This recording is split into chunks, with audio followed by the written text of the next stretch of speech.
Hello बच्चों, welcome back. यहाँ पर हम लोग को एक टॉपिक पढ़ने वाले हैं जो आपके सिलेबस में यूनिट नंबर 3 है।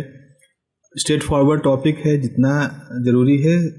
डेरिवेशंस हम लोग अवॉइड कर रहे हैं, ऑल्दो हम डेरिवेशंस की वीडियो डाल देंगे इस पर आगे पीछे, बट अभी फ़िलहाल के लिए हम इसमें सिर्फ उतनी चीज़ों को बता रहे हैं जो कि आपके एग्ज़ाम पॉइंट ऑफ व्यू से ज़रूरी है। तो कुछ भी स्किप नहीं करेंगे, सारी चीज़ों को बताएंगे, बस डेरिवेशंस नहीं करेंगे क्योंकि वो एमसीक्यू के हिसाब से उस तरह से फ्रूटफुल नहीं होते। जैसे हमारे पास मालूम है रेडिएशन, तो आपको मालूम है रेडिएशन क्या है। रेडिएशन हीट के ट्रांसपोर्ट का एक तरीका है और इस तरीके से ही हीट सूर्य से पृथ्वी तक आती है। तो सूर्य से पृथ्वी तक जो हीट आती है वो विकिरण के थ्रू आती है, जिसको कि हम रेडिएशन प्रोसेस कहते हैं। और रेडिएशन तरीका ऐसा होता है कि इसके लिए माध्यम का होना ना होना कोई मायने नहीं रखता है। आपको मालूम है कि सूर्य और पृथ्वी के बीच में आकाश अंतरिक्ष है जहाँ कुछ भी नहीं होता, हवा नहीं होती। तो जो रेडिएशन होता है, ये जो फॉर्म ऑफ एनर्जी है, ये उस वैक्यूम से हो करके भी हमारे पृथ्वी तक आती है। जैसे पृथ्वी में आती है वहाँ वायुमंडल शुरू हो जाता है, तो पृथ्वी है हमारी, उसके चारों तरफ वायुमंडल है यानी मीडियम है, तो रेडिएशन उसमें भी चल सकता है। और सूर्य से लेकर के पृथ्वी तक के बीच में जो ये करोड़ों किलोमीटर की दूरी थी, वहाँ पर भी रेडिएशन चल रहा है। तो इसके लिए मीडियम का होना ना होना कोई भी यहाँ पर मायने नहीं रखता है। तो ये आपको यहाँ पर समझना है। ओके, तो लिख लेते हैं जल्दी से इसके बारे में बेसिक डेफिनेशन क्या है। तो आप लिखोगे रेडिएशन इज अ प्रोसेस, आपको लिखना है radiation is a process by which heat is transferred कहाँ से कहाँ तक, transferred directly from one body to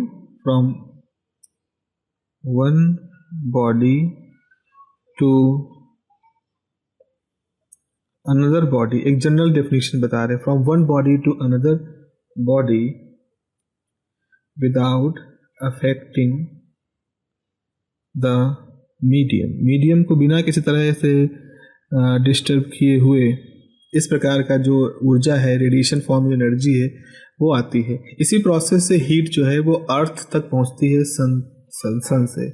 bye this process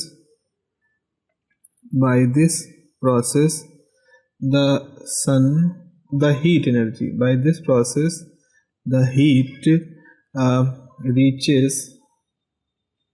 reaches to earth from sun। इसी प्रक्रिया के थ्रू सन से अर्थ तक ऊष्मा जो है, हीट है, हमारे तक आती है। अब 1792 में एक उस समय के जो एक वैज्ञानिक थे जिसको कि हम पवोस्ट कहते हैं, तो पवोस्ट ने एक एक्सचेंज थ्योरी बताई थी, जिसमें उन्होंने बताया था कि हर बॉडी जिसका कुछ तापमान है, तो वो अपने उस तापमान पर कुछ ना कुछ एनर्जी एब्जॉर्ब कर रही है और कुछ ना कुछ एनर्जी एमिट कर रही है। तो आपके हिसाब से, पवोस्ट के हिसाब से, कोई भी बॉडी है तो वो अगर चारों तरफ से रेडिएशन एब्जॉर्ब कर रही है, तो मान लो ये जो रेडिएशन है ये एब्जॉर्ब रेडिएशन है, तो उसी समय वो कुछ ना कुछ रेडिएशन एमिट भी कर रही है। तो एमिशन भी चल रहा है और वहाँ पर एब्जॉर्प्शन भी चल रहा होता है। ये पवोस्ट की थ्योरी थी और इसको उन्होंने कई तरह के एक्सपेरिमेंट के थ्रू प्रूफ भी किया था। ये थ्योरी हालांकि जैसी थी बिल्कुल वैसे एक्सेप्ट नहीं की गई, लेकिन इस थ्योरी का असर आने वाले समय में रेडिएशन की फील्ड में जितनी थ्योरी डेवलप हुई उन पे था। तो पवोस्ट एक कॉर्नर स्टोन थ्योरी हम मान सकते हैं, मतलब एक महत्वपूर्ण थ्योरी के रूप में इसमें रहती है। और ये वो ज़माना था जब न्यूटन भी जबकि काम कर रहे थे, न्यूटन भी इसी थ्योरी पे काम कर रहे थे, रेडिएशन वगैरह पे। न्यूटन के आपने पढ़े हैं, थर्मल रेडिएशन का लॉ, टेम्परेचर डिफरेंस सराउंडिंग के साथ, वो सारे लॉ भी वहाँ पे काम कर रहे थे। तो यहाँ पे लिखेंगे, हम इसके बारे में लिखना चाहेंगे, तो यहाँ पे लिखेंगे on the basis of exchange theory of radiation. किसने इसको प्रपोज किया था? इसको प्रपोज किया था पवोस्ट ने 1792 में। On the basis of exchange theory of radiation, it is एक तरह से कह सकते हो पूरी दुनिया में अब इसको माना जाता है, प्रूव भी हुआ था ये चीज experimentally. It is universally assume that all the bodies comma all the time, सभी बॉडी सभी हर समय, all the bodies all the time emitting energy, all the body all the time emitting energy, ऊर्जा फेंकते हैं. और इसे कहते हैं this is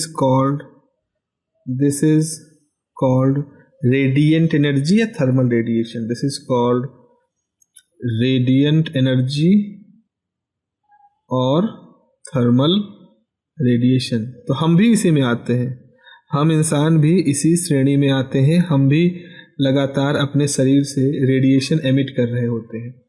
अभी जब कोरोना का समय चल रहा था तो आप लोगों ने न्यूज़ में देखा था कि एयरपोर्ट वगैरह पे लोगों को चेक करने के लिए थर्मल कैमरे लगाए गए थे. तो थर्मल कैमरे क्या करते हैं, हमारी बॉडी, हमारी टेम्परेचर जो है बॉडी का, उस टेम्परेचर पे जो हीट हमारे शरीर से निकल रही है, जो थर्मल एनर्जी, जो रेडिएंट एनर्जी या थर्मल रेडिएशन निकल रहा है, उसको वो कैप्चर करते थे और उसके आधार पर वो चेक करते थे कि इस व्यक्ति को बुखार है कि नहीं है. तो इसी सिद्धांत पे काम करने वाला उसी को ये बता रहा है सिद्धांत. तो यहाँ लिखा this is called radiant energy और थर्मल एनर्जी विच इज, ये होती कौन सी, किस फॉर्म में होती है, which is in the form of electromagnetic radiation, इसको नोट कर लीजिएगा क्योंकि ये एक बहुत अच्छा क्वेश्चन है ऑब्जेक्टिव टाइप को में कि जो थर्मल रेडिएशन होता है ये किस तरह की इसका नेचर कैसा होता है. तो इसको हम थर्मल इलेक्ट्रोमैग्नेटिक वेव कहें, ज़्यादा सही होगा. तो हम कहेंगे कि इलेक्ट्रोमैग्नेटिक वेव के फॉर्म में होता है.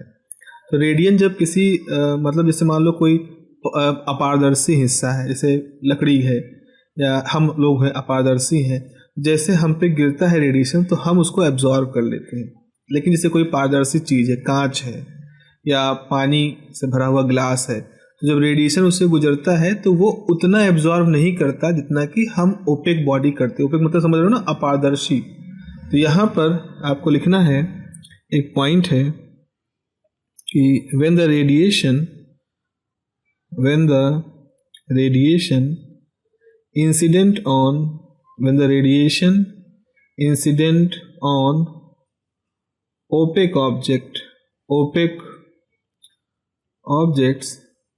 तो क्या होता है, the body absorb it, so the object absorb it, उसको एब्जॉर्ब कर लेती है, कंप्लीटली एब्जॉर्ब कर लेती है, एब्जॉर्ब इट कंप्लीटली. एंड और जो हीट है, law of conservation of energy तो काम करेगा ही, तो वो जितनी भी एब्जॉर्ब होती है वो किस में कन्वर्ट हो जाती है, हीट में. And the energy converted into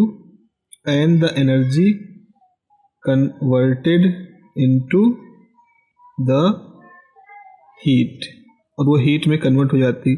इसीलिए धूप में जब आप खड़े होते हो तो क्या होता है, आपकी बॉडी अपारदर्शी है तो वो सारा रेडिएशन एब्जॉर्ब करती है, थर्मल रेडिएशन, और वो उसको हीट में कन्वर्ट करना शुरू कर देती है.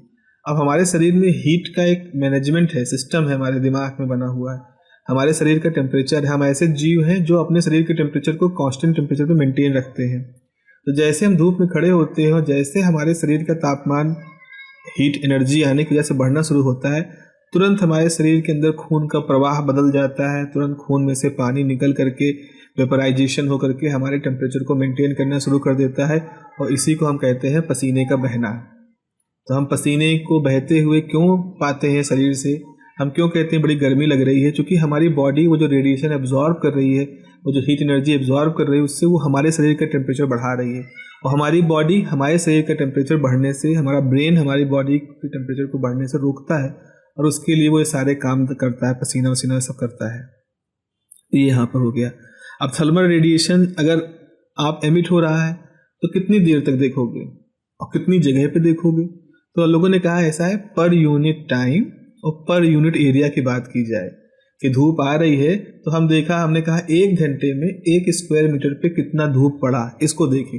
वरना इतना बड़ा चराचर जगत है, उसमें कोई फुर्सत में बैठा है, महीनों तक देख रहा है कितनी धूप आ रही है जा रही है। तो इसीलिए स्टैंडर्डाइज क्या किया गया है, thermal radiation emitted per unit time per unit area. तो इसको भी हम लोग यहाँ पर लिख लें। इसीलिए ये वर्ड आपको हमेशा रेडिएशन मिलेगा, per unit time per unit area, energy per unit time per unit area, energy density per unit time per unit area. तो ये पर यूनिट टाइम और पर यूनिट एरिया आपको हमेशा मिलेगा। तो यहाँ पे लिखोगे the thermal radiation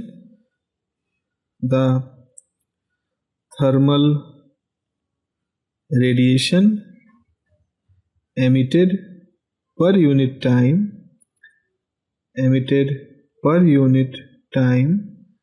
per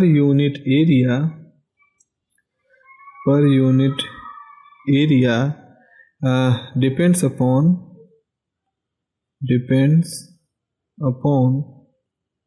the nature of surface and on its temperature।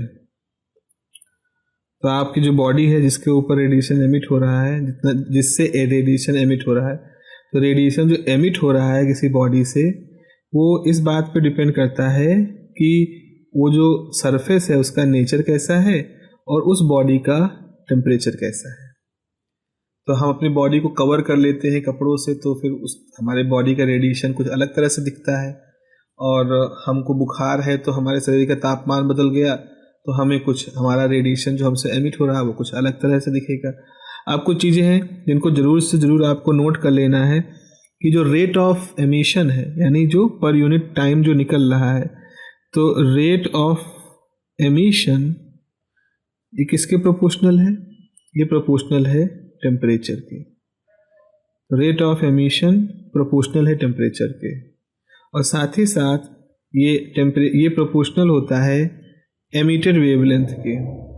तो एक मिनट, और साथ ही साथ ये भी हम कह सकते हैं कि जो एमिटेड वेवलेंथ होती है, ऐसे लिखें, एमिटेड वेवलेंथ मतलब हमारी बॉडी से जो रेडिएशन निकल रहा है वो तो इलेक्ट्रोमैग्नेटिक वेव है, तो उस इलेक्ट्रोमैग्नेटिक वेव की वेवलेंथ कितनी है।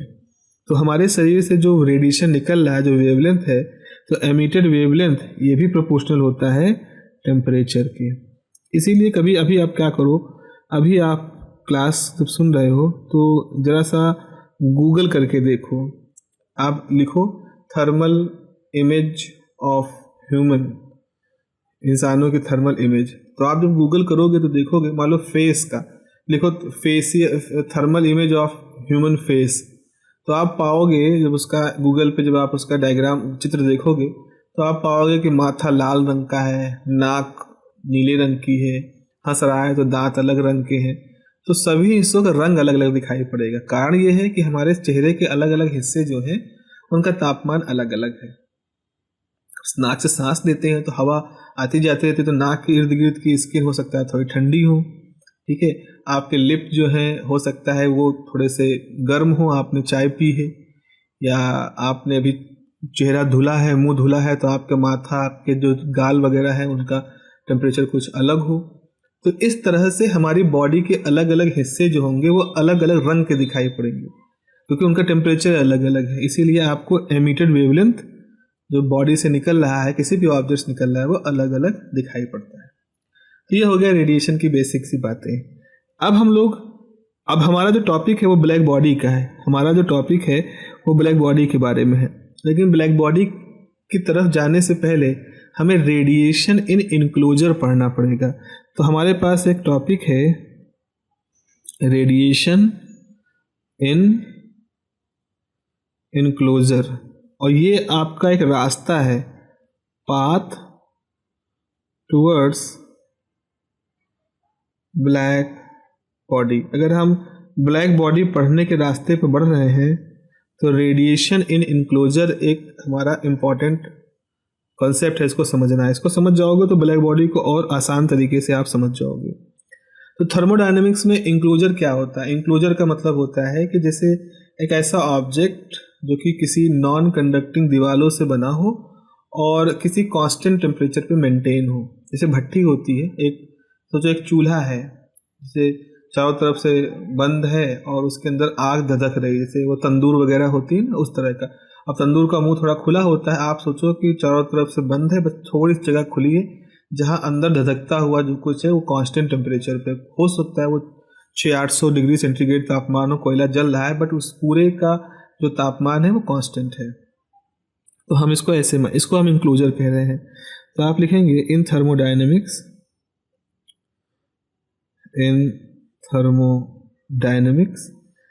The object enclosure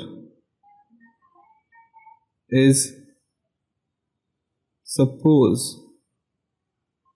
to be made of some non-conducting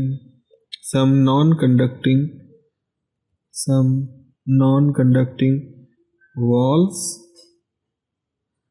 and is maintained at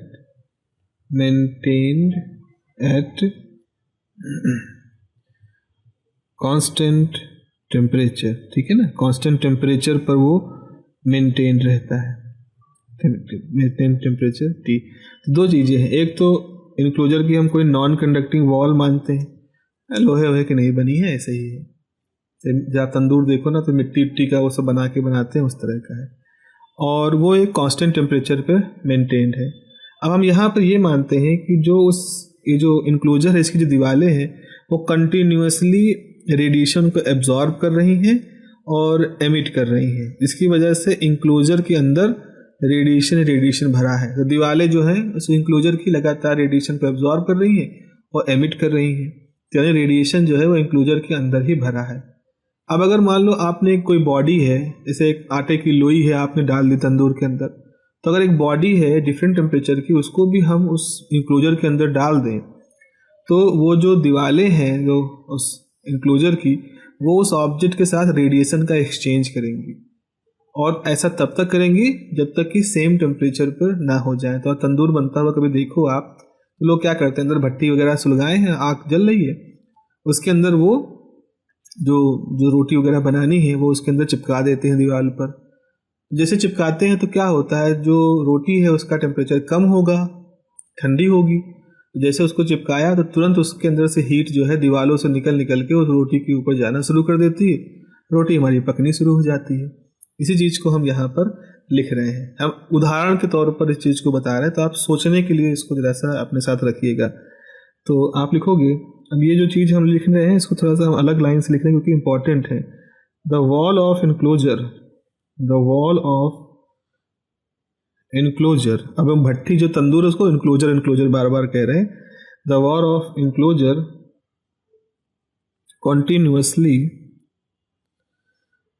continuously absorb and emit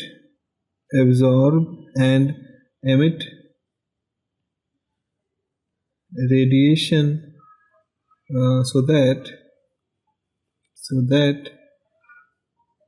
enclosure is supposed to be filled with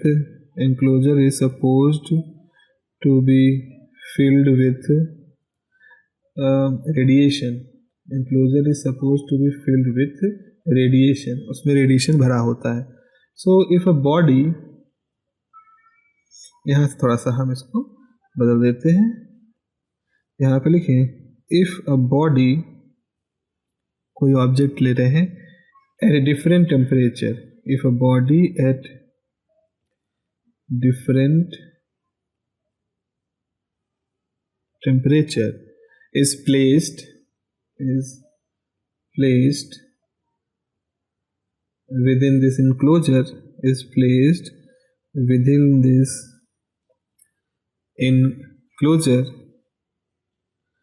it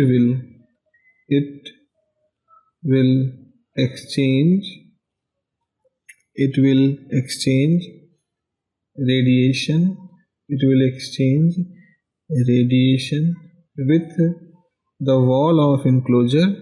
walls of enclosure, ठीक है ना। जैसे आप अंदर रोटी डालोगे तो रोटी और जो भट्टी की दीवारें हैं उनके बीच में रेडिएशन का एक्सचेंज होगा।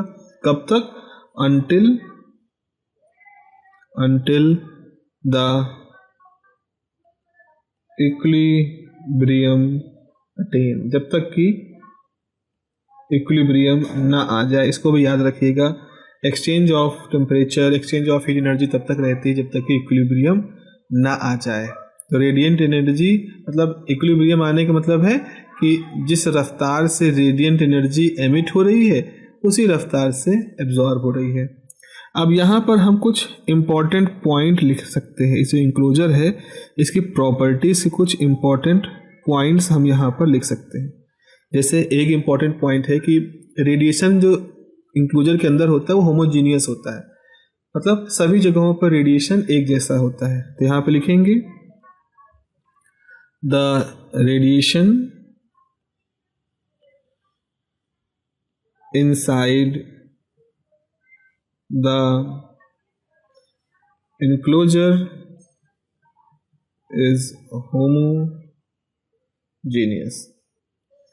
ठीक है। The radiation inside the enclosure is homogeneous और radiation depend upon only the temperature, और वो दीवालों की नेचर से उस तरह से अलग होगा। मतलब ये नहीं कि हमने बलुई मिट्टी का बनाया है कि चिकनी मिट्टी का बनाया, हमने नॉन कंडक्टिंग लिया, हमने ईंटों का बना दिया, उस पर कोई असर नहीं पड़ता। वॉल की दीवाल है उसका मटेरियल क्या है उस पर डिपेंड नहीं करता। नॉन कंडक्टिंग होना चाहिए। कंडक्टिंग होने से क्या होता है ना, एनर्जी और भी जगहों से रेडिएट होना शुरू हो जाएगी सरफेस। जैसे कांच गिलास में चाय पीते हो जल्दी ठंडी हो जाती है, क्योंकि कांच गिलास के सभी कोनों से हीट बाहर जाती है।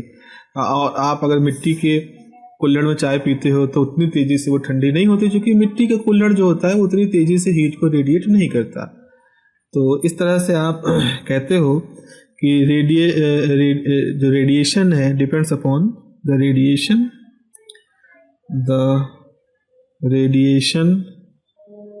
Depends upon the temperature. The radiation depends upon the temperature of of enclosure, wall या इंक्लोजर कह लो, ऑब्लिक करके लिख लो। It is independent of the nature of wall, it is independent of the nature of wall it is independent of the nature of wall, ठीक है। इसको जरूर याद रखना, वो सिर्फ टेम्परेचर पर डिपेंड करती है। तीसरा, रेडिएशन एक बहुत कुछ हद तक जैसे परफेक्ट गैस की तरह से बिहेव करती है। तो आप कह सकते हो the radiation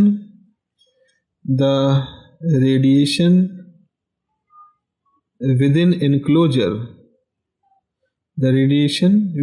enclosure very much behave like the perfect gas in a chamber। जैसे एक चैम्बर के अंदर परफेक्ट गैस भरी हो उस तरह से रेडिएशन इस इनक्लोजर के अंदर बिहेव करता है। दोनों के बीच में कुछ समतुल्यताएं होती हैं, कुछ इक्विवेलेंसी होती है। चलो इसको भी जरा सा समझ लेते हैं क्या क्या होता है, क्योंकि इस पे भी आपके पॉइंट बनते हैं। जैसे रेडिएशन एक्सचेंज मोमेंटम दीवार से आप देखते हो क्या है कि जब किसी गैस को किसी कंटेनर के अंदर भर दिया तो गैस के मॉलिक्यूल अंदर ही अंदर दीवारों पर टकराते हैं। ऐसे ही जो रेडिएशन जो होता है, रेडिएशन भी जो इनक्लोजर की दीवारें हैं उसके साथ मोमेंटम का एक्सचेंज करता है, और इस वजह से जैसे गैस मॉलिक्यूल अपने कंटेनर पे प्रेशर अप्लाई करते हैं, वैसे रेडिएशन भी इनक्लोजर की दीवार पर प्रेशर अप्लाई करता है। तो यहाँ पे हम लिख सकते हैं radiation exchange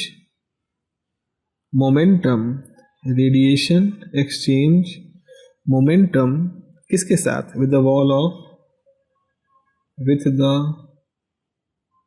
walls of container like the perfect gas की तरह से, like the perfect gas, and apply certain pressure certain pressure. क्या हुआ, समझिए ना इसको। रेडिएशन, जैसे रेडिएशन बिल्कुल गैस मॉलिक्यूल की तरह अंदर ही अंदर दीवारों के साथ मोमेंटम का एक्सचेंज करता है और प्रेशर अप्लाई करता है। दूसरा, हम जैसे अगर हम जो ये जो रेडिएशन बाहर निकलता है इनक्लोजर से, वही उसी को ब्लैक बॉडी रेडिएशन कहते हैं। तो यहाँ पे लिखिए the radiation emitted by enclosure is called black body radiation। इसी enclosure को ही हम black body कहते हैं। is called black body radiation and its graph is similar to the Maxwellian velocity distribution curve। Maxwellian velocity distribution curve। तो जैसा radiation का जो enclosure से रेडिएशन बाहर निकल रहा होता है, उसका जो नाम है उसी को ब्लैक बॉडी रेडिएशन कहते हैं। अब देखो हम बता दें, अगर तो ब्लैक बॉडी रेडिएशन में अगर मान लो ये एमिटेड एनर्जी है, वेवलेंथ है, तो उसका ग्राफ ऐसा कुछ होता है। और जो मैक्सवेल वेलोसिटी डिस्ट्रीब्यूशन था, उसमें अगर मैक्सवेल डिस्ट्रीब्यूशन फंक्शन ये है, वेलोसिटी ये है, तो उसका भी ग्राफ कुछ ऐसा ही होता है। तो आप देख रहे हो कि दोनों ग्राफों में काफ़ी समानताएं हैं। यही चीज़ यहाँ पर लिखी गई है। अच्छा, परफेक्ट गैस में हम क्या मानते हैं? अगर हम परफेक्ट गैस लें तो हम ये मानते हैं कि उसके अंदर आपकी जो वेलोसिटी रेंज है, जो मॉलिक्यूल की वेलोसिटी है, वो 0 से इनफाइनाइट की तरफ है। ऐसे ही रेडिएशन के अंदर भी हम मानते हैं कि सभी तरह की वेवलेंथ मौजूद है। तो आप लिखोगे in perfect gas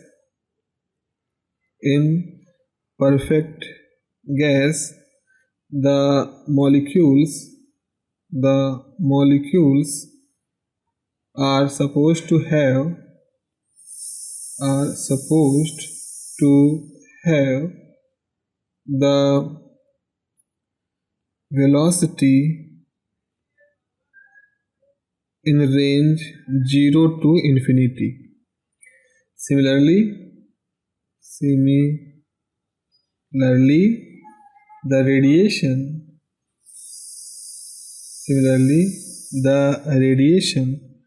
of enclosure is consist of all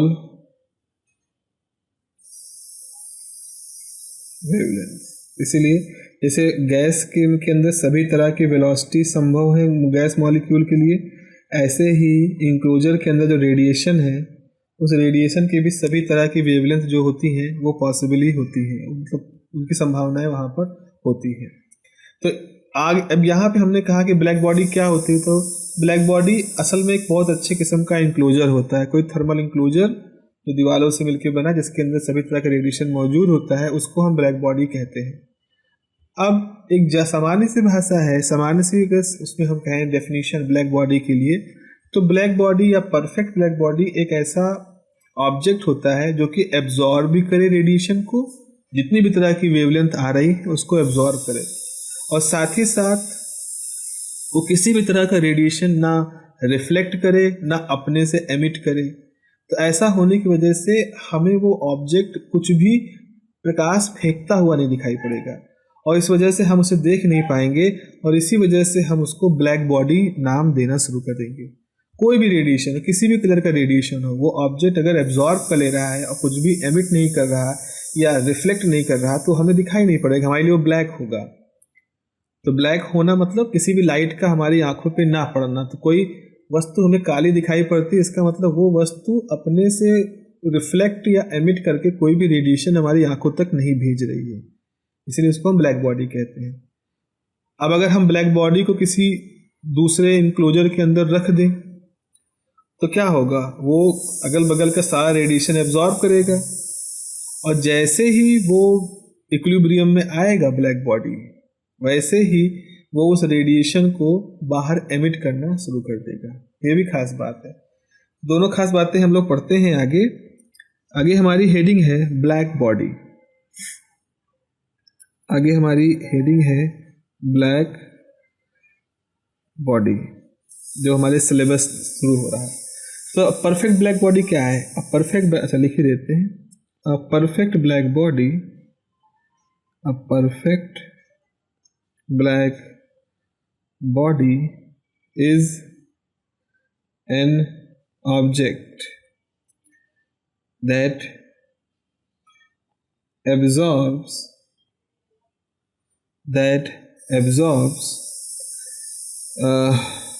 completely all the radiation, that absorbs completely all the radiation of all wavelengths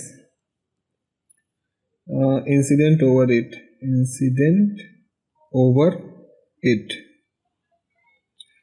ठीक है। तो परफेक्ट ब्लैक बॉडी क्या होता है? जो एब्जॉर्ब कर ले पूरी तरह से सभी तरह का रेडिएशन, सभी वेवलेंथ का रेडिएशन जो उसके ऊपर गिरे।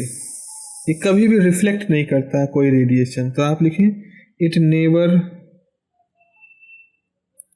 रिफ्लेक्ट्स और एमिट, न ही उत्सर्जित करता है न ही परावर्तित करता है। नेवर रिफ्लेक्ट और emit any radiation, so it appears, इसी वजह से सो इट अपीयर्स ब्लैक, इसीलिए इसको ब्लैक कलर कहते हैं। और whatever, मतलब black, whatever the color of incident radiation may be, मतलब ब्लैक बॉडी अगर कोई चीज़ है उसके ऊपर मान लो हमने हरे रंग का प्रकाश भेजा तो हरा रंग एब्जॉर्ब कर लेगा, उसके अंदर पीले रंग का प्रकाश भेजा वो उसको एब्जॉर्ब कर लेगा। यहाँ तक का व्हाइट लाइट भेजिए जिसमें सातों रंग का प्रकाश होता है तो वो ऑब्जेक्ट उसको भी एब्जॉर्ब कर लेगा। तो जब अगर मान लो हमारे पास एक ब्लैक बॉडी, जैसे मान लो एक इंक्लोजर है, इंक्लोजर खुद एक ब्लैक बॉडी की तरह से काम करता है। मान लो हमने एक ब्लैक बॉडी बनाई, जैसे फेरे कैविटी एक होती है, तो फेरे कैविटी है, मान लो ये ब्लैक बॉडी, उसको बनाया तो इसका टेम्परेचर कुछ T डैश था और जिस इंक्लोजर के अंदर रखा उसका टेम्परेचर T है। तो अब क्या होगा, इसकी तरफ हीट का आदान प्रदान होगा क्योंकि आपने जो ऑब्जेक्ट रखा है वो कम टेम्परेचर पे था। तो आपने जो ब्लैक बॉडी रखी है, ये ब्लैक बॉडी सभी तरह का रेडिएशन अपने ऊपर गिरने वाला एब्जॉर्ब करेगी। एक समय ऐसा आएगा कि इसका टेम्परेचर और इसका टेम्परेचर बराबर हो जाएगा, तब क्या होगा, ये ब्लैक बॉडी जैसे जहाँ रेडिएशन एमिट कर रही थी, एब्जॉर्ब कर रही थी, वहाँ अब एमिट भी करना शुरू कर देगी। ठीक है, वो एमिट करेगी रेडिएशन को, और वो रेडिएशन जो एमिट करेगी बॉडी, उसके अंदर सभी तरह की वेवलेंथ मौजूद होगी। तो इसी चीज को आगे लिखते हैं, when a black body, short में हम लिख रहे हैं BB, is placed inside the enclosure. कोई इंक्लोजर मान लें, if a black body is placed inside the enclosure at certain lesser temperature. अब लेसर मतलब बॉडी जो इंक्लोजर है उससे कम टेम्परेचर है, comma it start to absorb the radiation of all wavelength, it start to absorb the radiation of all wavelength, सभी तरह की वेवलेंथ का रेडिएशन एब्जॉर्ब करना शुरू कहा जाएगा। तो इस तरह के रेडिएशन को हम नाम देते हैं फुल रेडिएशन। यहाँ पर इसको मैं अंडरलाइन कर देता हूँ, what do you mean by full radiation? Full radiation is a type of radiation जिसके अंदर सभी तरह की वेवलेंथ को मौजूद माना जाए। सभी तरह में इंफ्रारेड, अल्ट्रावायलेट, विजिबल, ये सब है, तो फुल रेडिएशन वो एब्जॉर्ब कर लेती है। जैसे ही as the black body attain, जैसे वो इक्विलिब्रियम पाता है, as the black body attain equilibrium, मतलब कैसा इक्विलिब्रियम? थर्मल इक्विलिब्रियम, मतलब जब टेम्परेचर आपका इक्विलिब्रियम, जब टेम्परेचर कांस्टेंट हो जाए। It starts to emit the full radiation. It start to emit the full radiation, यानी कि full radiation का मतलब क्या हुआ? हमने क्या बताया था? Radiation of all possible wavelengths,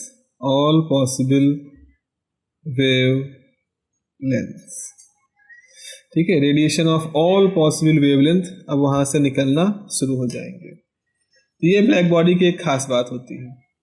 अब प्रैक्टिस में क्या होता है ना कि ब्लैक बॉडी, मतलब हमारे पास ब्लैक बॉडी तो कोई होती नहीं उस तरह की कि हम कहते भाई ये ब्लैक बॉडी है। जैसे काजल वगैरह घरों में बनाते हो या लैंप जलाते हो, दिया अगर लैंप में जलाओ तो, या दिया कहीं जलाओ तो देखोगे वहाँ ऊपर अगर कोई छत जैसी है या लैंप है तो लैंप के किनारे किनारे कालिक जम जाती है, तो लैम्प ब्लैंकेट कहते हैं उसको, लैम्प ब्लैकेट मतलब लैम्प की कालिक। तो प्रैक्टिस में क्या होता है कि बीबी मतलब ब्लैक बॉडी प्रेजेंट तो होते नहीं है, परफेक्ट ब्लैक बॉडी तो नहीं प्रेजेंट होते हैं। लैम्प ब्लैकेट जो होता है उसको हम कुछ हद तक ब्लैक बॉडी मान सकते हैं, क्योंकि वो प्रैक्टिकली क्या करता है, विजिबल रेडिएशन को एब्जॉर्ब कर लेता है, इंफ्रारेड को एब्जॉर्ब कर लेगा, लेकिन फार इंफ्रारेड को वो रिफ्लेक्ट कर देता है। जो काजल का टीका है या जो लैम्प ब्लैकेंड है, ये ऐसे नियर टू ब्लैक बॉडी है, but they are not the perfect black body, क्योंकि वो फॉर इंफ्रारेड रेडिएशन, मतलब इंफ्रारेड रेडिएशन से भी ज़्यादा वेवलेंथ वाले रेडिएशन को हम फॉर इंफ्रारेड रेडिएशन कहते हैं। उसको वो एब्जॉर्ब नहीं करते, रिफ्लेक्ट कर देते हैं। तो यहाँ पर एक एग्जाम्पल लिख सकते हैं, नोट करके लिख सकते हैं, इसको आप नोट करके लिखोगे कि perfect black body is not practically visible. एक परफेक्ट ब्लैक बॉडी तो प्रैक्टिकली हमें दिखाई नहीं पड़ती। The lamp blacked BLACKED, the lamp blackhead is near to a good black body, but still it absorbs the radiation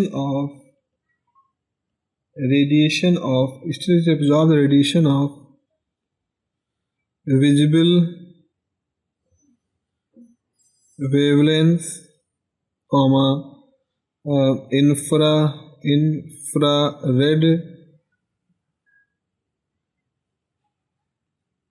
wavelengths, but can't absorb wavelength of far infrared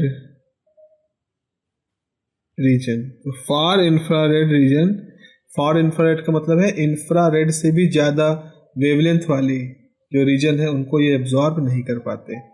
चलिए